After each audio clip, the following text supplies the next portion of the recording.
Tuvojās pašvaldību vēlēšanas. Aicināt cilvēks padomāt, ka Jūrmālas caurlaides nav pareizs pilsētas attīstības risinājums un paskaidrošu arī, kāpēc. Rekur mums tagad arī neuzreiz, laikam tikai pēc satversmes tiesas, bet kaut kādiem tiesas precedentiem uzlika šo te informāciju, kur tad ir tā Jūrmālas zona. Visa informācija ir parādīta. Ja galvenais ir neiekrist uz to, ja jums brauc ciemiņi, tas ir reku šeit līdz dzelzceļam, no Vaivariem līdz Dubultiem, un tad dubultos, no Dubultiem tālāk jau līdz Lielupei, līdz upes līnijai.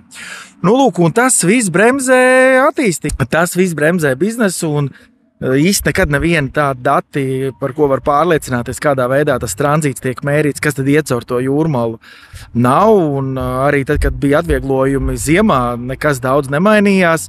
Jūrmala ir izvērtusies par reāli guļam rajonu. Pareizais risinājums ir atcelt Jūrmalas caurlaidus un ieviest, zinu, ka arī daudziem tas nepatiks, bet maksas stāvvietas. Attiecīgais vietās, Dzintaros, Majoros, tur pie jūras, un tādā veidā pareizi prasīt naudu par pilsētas telpas izmantošanu, iznomāšanu no autovadītājiem. Bet tad, kad pie tevis brauc ciemiņi, par to prasīt naudu vai tā, tas nav pareizi. Bet arī tiek prasīt naudu no Jūrmalas iedzīvotājiem. Tagad, starp citu, saistošie noteikumi ir mainījušies un ir uztaisīta atkāpe. Laikam tā tad atkal ir bijis tiesas precedents, un tad Jūrmalas juristiņi saraksta noteikumus. Ir novērsta šī pretruna, ka jūrmalniekam pienākās bezmaksas iebraukšana, ja tam pieder nekustamais īpašums. Šobrīd tas ir spēkā tikai tad, ja ir caurlaide uz 3 mēnešiem. Piemēram, kā man tagad. Esmu te pie caurlaižu punkta, rekur stāv man auto. Esmu paņēmis uz īstermiņa nomu. Testā ir šitāds te Volkswagen Tīroku un rekur līgums, datumi, tīroks, viss ir. Bet te, kur ir rakstīts par šīm te maksām, var nopirkt uz dienu 3 eiro, uz 7 dienām iesaka tāds mazais padomiņš, ka tu var pat 10 eiro nopirkt tikai caurlaidei, tad tev ir jāzina tehniskās pases numurs ar tādu interesantu lietu. 13. punkts nodevs atvieglojumu attiecās tikai no 12.4, 12.7, tas ir 12.4, tas ir šeit, no šīm tad 90 dienām. Un tā ir tīrākā trukšņa un sproģis atbildība. Tagad viņi it kā ir sadalījušies, es tur nekādu sadalījumu baigo neredzu. Turpinās viss tas iesāktais kurs, un ja šo kursu jūs gribat mainīt un Jūrmalā kaut kāda attīstība, tad viena no lietām ir, un es gribu dzirdēt no kandidātiem, jo šobrīd izskatās, ka viss ir par Jūrmalas caurlaižu saglabāšanu. Padomājiet paši, kā tas ir biznesam, kur mums ir biznes. Ja kāds no jums ir nomājis vai pazīst kādu, kas nomā kafejnīcu, pajautājiet, kas notiek septembrī, oktobrī.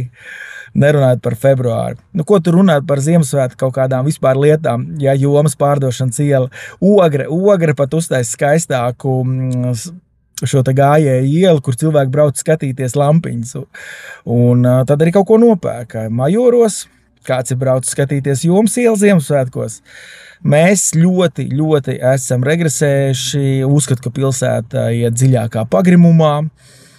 Jā, ir kaut kādas būvniecības, kas ir pareizas un labas, kas attiecās uz sporta laukumiem vai mazo bērnu laukumiem, skolām, taču kopējais tas attīstības virziens nav, un kaut vai padomājiet paši, kuram ir savs uzņēmums, varbūt dibināt uzņēmumu Jūrmalā, varbūt pārcelt darbību uz Jūrmalu, kuram šāds domas ir ienākuši prātā. Kas tad tas ir?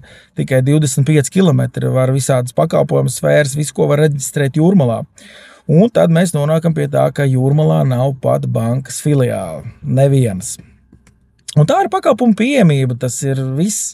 Arī restorāni beigās, kur tu var aiziet normāli paēst.